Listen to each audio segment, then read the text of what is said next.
Hello guys, welcome back to my YouTube channel AFO consultancy. So guys, AFO consultancy మీ ముందు కొత్త project అయితే తీసుకొచ్చారు. అది ఏంటంటే యూకేకి కూడా స్టూడెంట్ వీసాగా ప్రాసెస్ అనేది స్టార్ట్ చేస్తున్నాం. సో 2026 జనవరి ఇంటేక్ అవైలబుల్లో ఉంది మనకు. సో గైస్, ఒక స్టూడెంట్ యూకేకి ప్రాసెస్ స్టార్ట్ చేయాలంటే ఏమేమి డాక్యుమెంట్స్ కావాలి, వీసా ప్రాసెస్ ఏంటి, డాక్యుమెంట్ ఏమేమి కావాలి, రిక్వైర్మెంట్ అనేది ఈ వీడియోలో ఎక్స్ప్లెయిన్ చేస్తాం. స్టూడెంట్కి ప్రాసెస్ స్టార్ట్ చేయాలంటే ఎడ్యుకేషన్ కంప్లీట్ అయ్యి 5 years గ్యాప్ ఉన్న ఎంఐ త్రూగా మనం ప్రాసెస్ స్టార్ట్ చేసుకోవచ్చు. సో గైస్, మనం ఎంఓఏ త్రూగా ప్రాసెస్ స్టార్ట్ చేసుకోవాలంటే ఇంగ్లీష్ ప్రొఫిషియన్సీ టెస్ట్ 65% ఉంటే ఎబోవ్ ఉంటే మనం ప్రాసెస్ అయితే స్టార్ట్ చేసుకోవచ్చు. So guys, above 5 years gap ఉన్న స్టూడెంట్కి అయితే ఇంగ్లీష్ ఎగ్జామ్ రాసుకోవాలి. సో యూకే ప్రాసెస్ స్టార్ట్ చేసుకోవాలి. దానికి కావాల్సిన డాక్యుమెంట్ రిక్వైర్మెంట్ ఏంటంటే 10th inter professional degree. So ఈ డాక్యుమెంట్ ఉంటే మనము యూనివర్సిటీకి ఆల్ డాక్యుమెంట్స్ ఫార్వర్డ్ చేస్తాం. సో వన్స్ డాక్యుమెంట్ ఫార్వర్డ్ చేసిన తర్వాత మన యూనివర్సిటీ నుంచి అయితే అడ్మిషన్ లెటర్ అయితే ప్రొవైడ్ చేస్తారు. So guys, once admission letter వచ్చిన తర్వాత సెక్యూరిటీ డిపాజిట్ అయితే పేమెంట్ చేసుకోవాలి.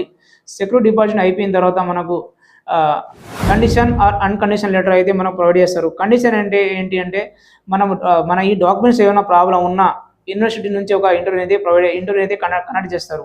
సో అన్కండిషన్ అంటే మన డాక్యుమెంట్స్ ఆల్ క్లియర్ ఉంటే మనకు క్యాష్ ప్రోగ్రామ్ అయితే ప్రొవైడ్ చేస్తారు. So guys, cash program promote అయిన తర్వాత టీపీ మెడికల్ అయితే చేయించుకోవాలి. సో టీపీ మెడికల్ అయిపోయిన తర్వాత స్టూడెంట్ ఆర్ ఫాదర్ అకౌంట్ నుంచి 20 to 25 lakh లాగా మన ఫండింగ్ చూపించుకోవాలి.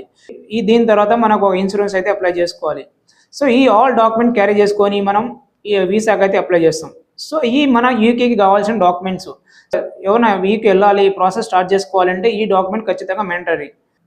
So guys, Jan intake 2026 admissions అయితే అవైలబుల్లో ఉంది. సో యూకే వెళ్ళాలి, ప్రాసెస్ స్టార్ట్ చేసుకోవాలి, మంచి యూనివర్సిటీ చూజ్ చేసుకోవాలనేది మా ఏఎఫ్ఓ కన్సల్టెన్సీ మీ ముందుకు అవైలబుల్లో ఉంది. సో దీంతో పాటు ఏఎఫ్ఓ కన్సల్టెన్సీ వాళ్ళు ఫ్రీ ల్యాప్టాప్ కూడా ప్రొవైడ్ చేస్తున్నారు ఇప్పుడు జాన్ ఇంటెక్కి. సో మీలో ఏమైనా ఇంట్రెస్ట్ ఉంటే మా ఏఎఫ్ఓ కన్సల్టెన్సీ కాంటాక్ట్ అవ్వండి. అలాగే మా యూట్యూబ్ ఛానల్ని సబ్స్క్రైబ్ చేయండి guys. So guys, AFO consultancy వాళ్ళు 2026 జనవరి ఇంటేక్ అడ్మిషన్స్ అయితే అవైలబుల్లో ఉంది. ఏఎఫ్ఓ కన్సల్టెన్సీ వాళ్ళు పార్ట్ టైం జాబ్ కానీ అక్కడ అకామిడేషన్ చూపించడం కూడా ప్రొవైడ్ చేస్తుంది. సో మీలో ఇంట్రెస్ట్ ఉంటే మా ఏఎఫ్ఓ కన్సల్టెన్సీని కాంటాక్ట్ అవ్వండి. అలాగే దీంతో పాటు ఏఎఫ్ఓ వాళ్ళు ఫ్రీ ల్యాప్టాప్ కూడా ప్రొవైడ్ చేస్తున్నారు. సో మీలో ఇంట్రెస్ట్ ఉంటే ఈ join intake 2 months before admission అయితే స్టార్ట్ చేసుకోండి. AFO consultancy 100% trustable consultancy. మీలో ఏమైనా ఇంట్రెస్ట్ ఉంటే మా ఏఎఫ్ఓ కన్సల్టెన్సీ ఒకసారి విజిట్ అవ్వండి. Thank you guys.